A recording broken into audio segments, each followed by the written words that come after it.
Hai hai hai. Assalamualaikum warahmatullahi wabarakatuh. Soleh soleha kelas 7 yang Ustadz banggakan. Apa kabar? Alhamdulillah sehat ya. Ayo, sudah siap kita belajar hari ini? Belajar apa? Masih di pelajaran IPS. Ya, anak-anak semua tetap semangat ya belajarnya. Belajar di rumah, tetap semangat belajar, semangat beribadah, dan tetap di rumah. Jangan kemana-mana ya, karena masih masa pandemi COVID-19. Oke anak-anak, kita mulai belajar sekarang ya. Simak baik-baik materinya pada hari ini. Oke, soleh-soleha, dimanapun kalian berada, pastinya kalian berada di rumah. Ada yang tinggal atau berada di tepi pantai,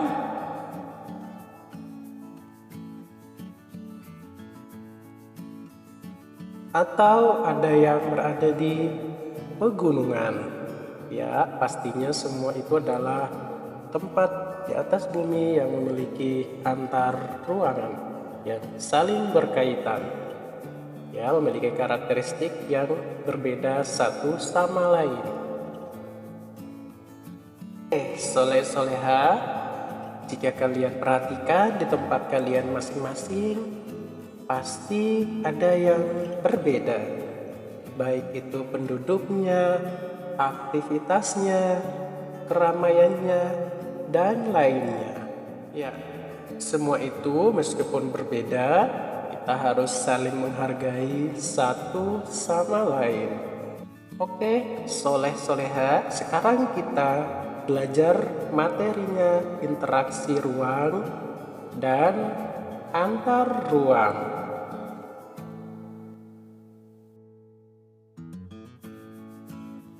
Pengertian ruang dan interaksi antar ruang tersebut, sebelum kita simpulkan, yuk kita lihat gambar berikut.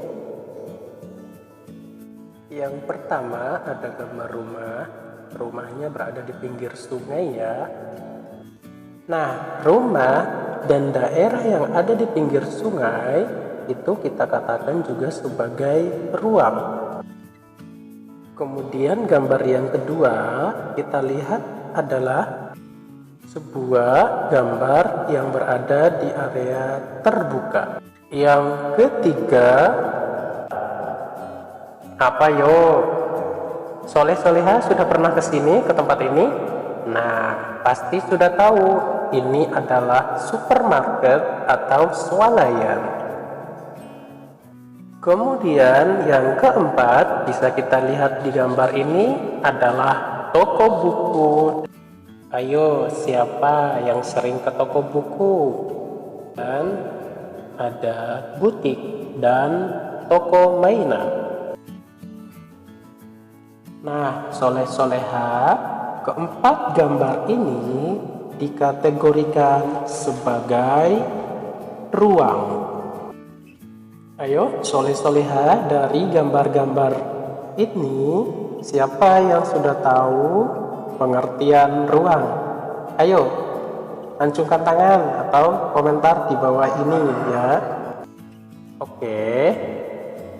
Soleh-soleha, dengan demikian bahwa yang dimaksud ruang adalah tempat di permukaan bumi, baik secara keseluruhan maupun sebagian, yang digunakan oleh makhluk hidup sebagai tempat tinggal. Nah, sudah tahu kan pengertiannya? Cukup mudah ya, soleh-soleha.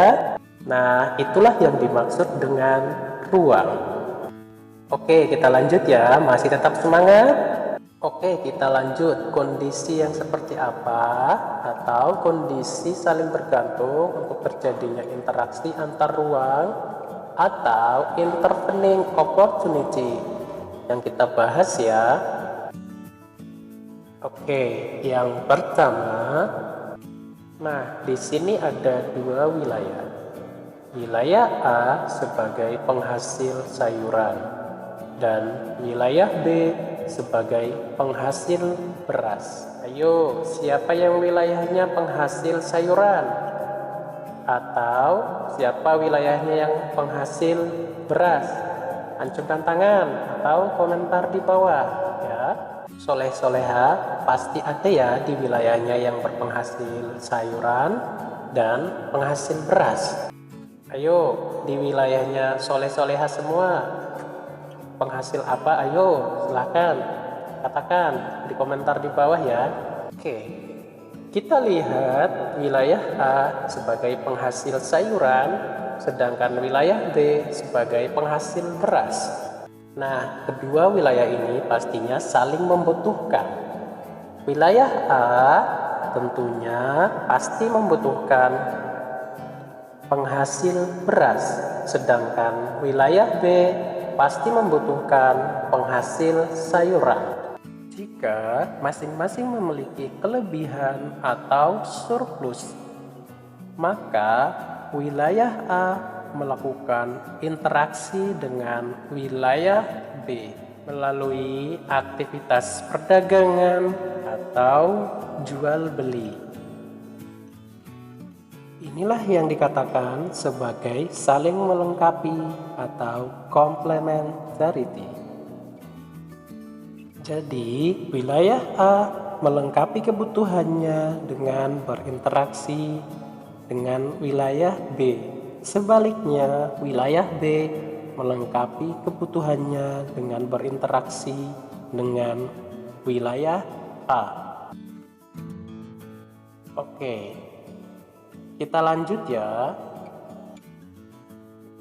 Kondisi saling bergantung yang kedua adalah bisa kita lihat. Yang pertama, wilayah X surplus sayuran namun minus ikan. Sedangkan yang kedua, wilayah Y surplus ikan namun minus sayuran. Dan wilayah Z surplus ikan minus sayuran.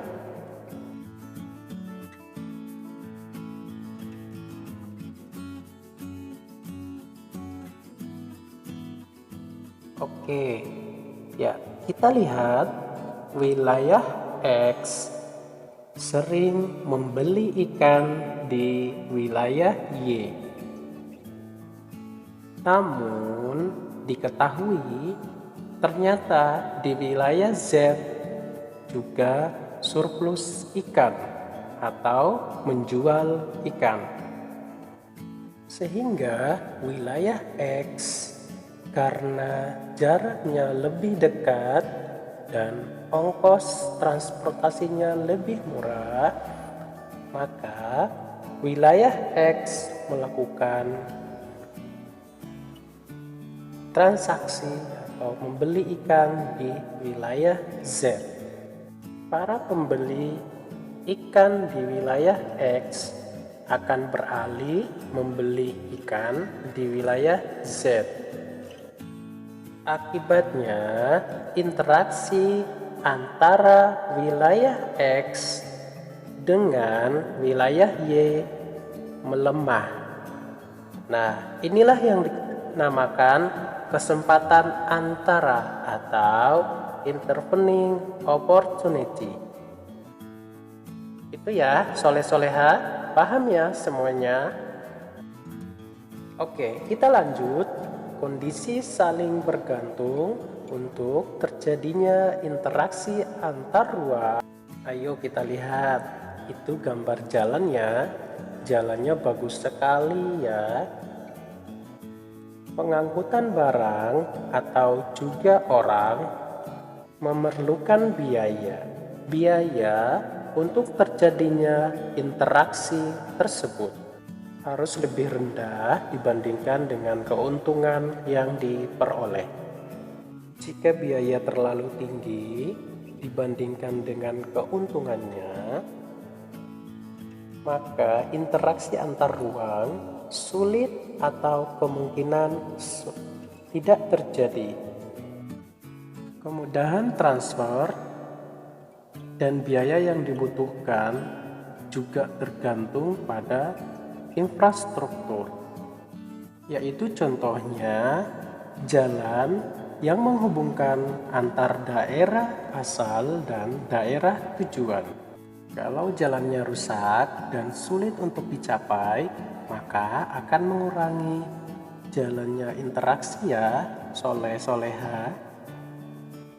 Boleh saja terjadi interaksi, namun mungkin jarang dan bahkan biayanya cukup mahal.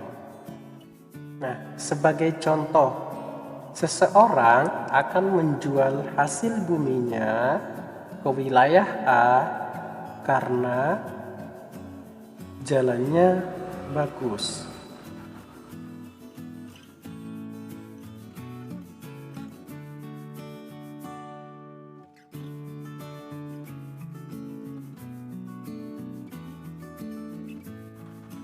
Contoh lain, seseorang akan menjual berasnya dari wilayah A menuju wilayah B. Namun, jalan menuju ke wilayah B mengalami kerusakan, sehingga tidak bisa dilalui. Kondisi ini, orang-orang yang berada di wilayah A tidak lagi menjual barangnya ke wilayah B.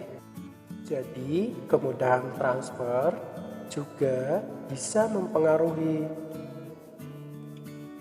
terjadinya interaksi antar ruang. Kondisi ini dikatakan transfer ability atau jalan mempermudah aksesibilitas antar ruang atau akses antar ruang. Oke, soleh-soleha kelas 7, demikianlah tentang kondisi saling mempengaruhi dan bergantung untuk terjadinya interaksi antar ruang. Cukup mudah ya memahaminya. Oke, sampai di sini dulu ya materi kita mengenai ruang dan interaksi antar ruang. Oke, sampai ketemu pelajaran selanjutnya. Assalamualaikum warahmatullahi wabarakatuh.